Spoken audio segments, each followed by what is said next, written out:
Video number 3 for the indent exercise is creating the Route 14 corridor, and that's going to be steps 23 through 28.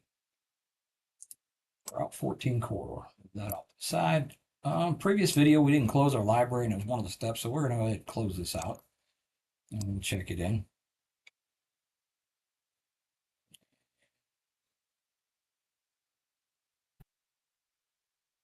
Check it in.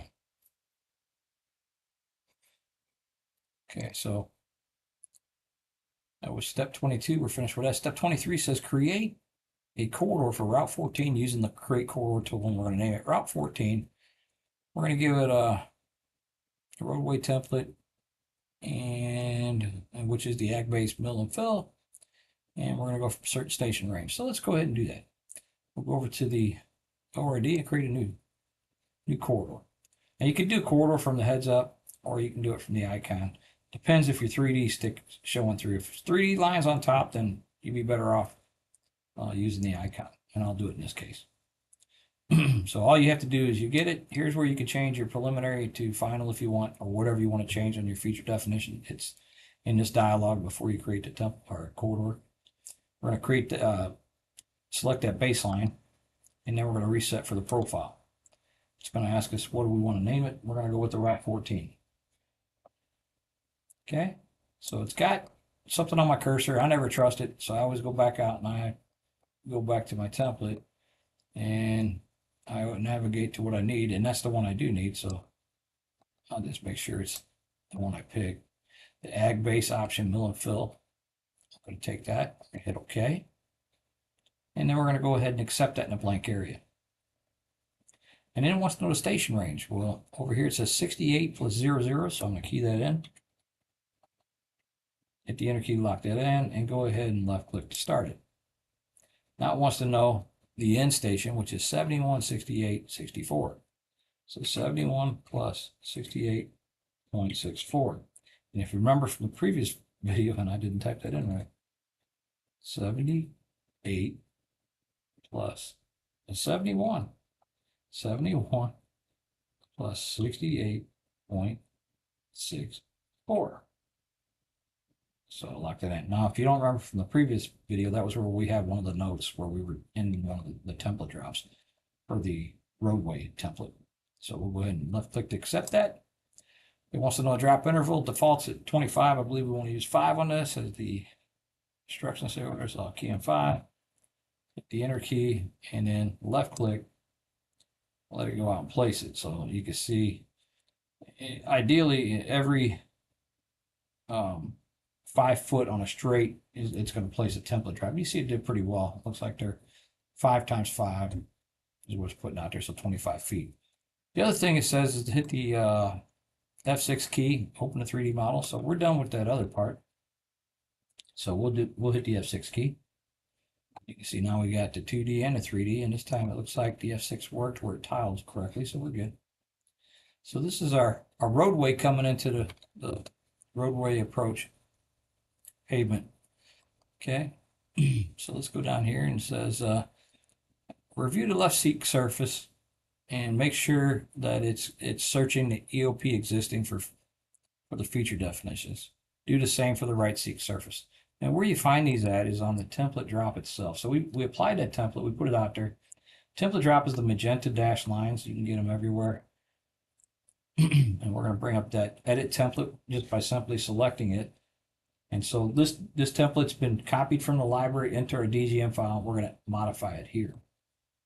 So we're just verifying something that we already know. We go out, and it was wanting to know if that left seek surface point was looking for the EOP existing, and it is, and it wanted to know if the right seek surface point was. And we seen that when we went over the template in the last video. So we're good. We'll hit apply, close, okay.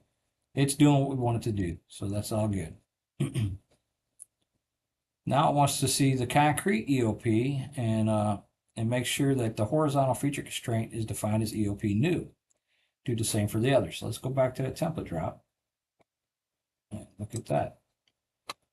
So the EOP new part is out here on this point. We look at that, and we're looking down here. It is seeking EOP new And we'll look at the other side, and it is also seeking EOP new.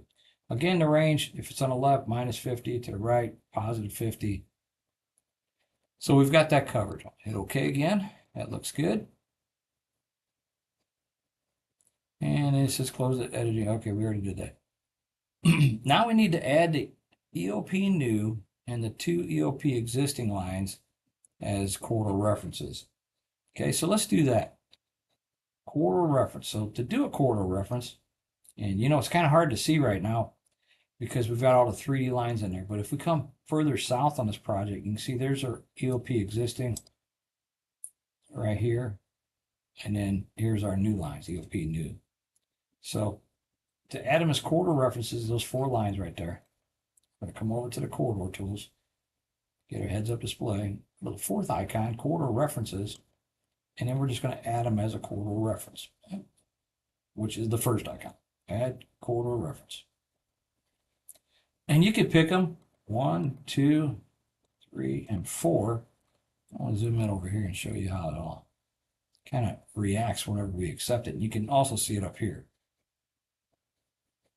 So let's see, reset to complete, let it go, boom. Now I can see that my template is lined up with the existing edge of pavement. See those lines coming in here, there, and the new EOP lines are matching. So it looks like it worked perfectly, and you can see over here that it has. It's all moved out and moved around to where we need it. So we're good on that.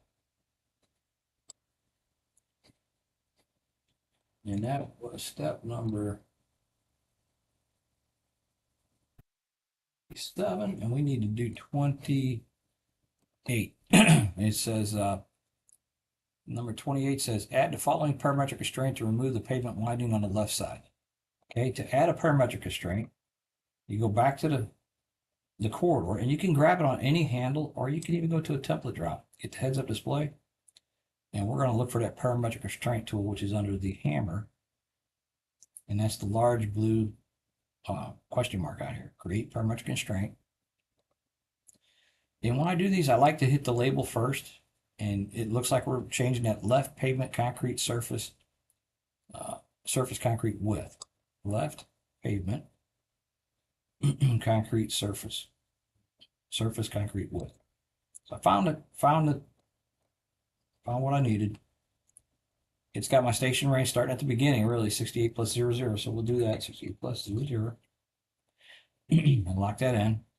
I'll accept that in a blank area. And then the stop is going to be 70 plus 52.89.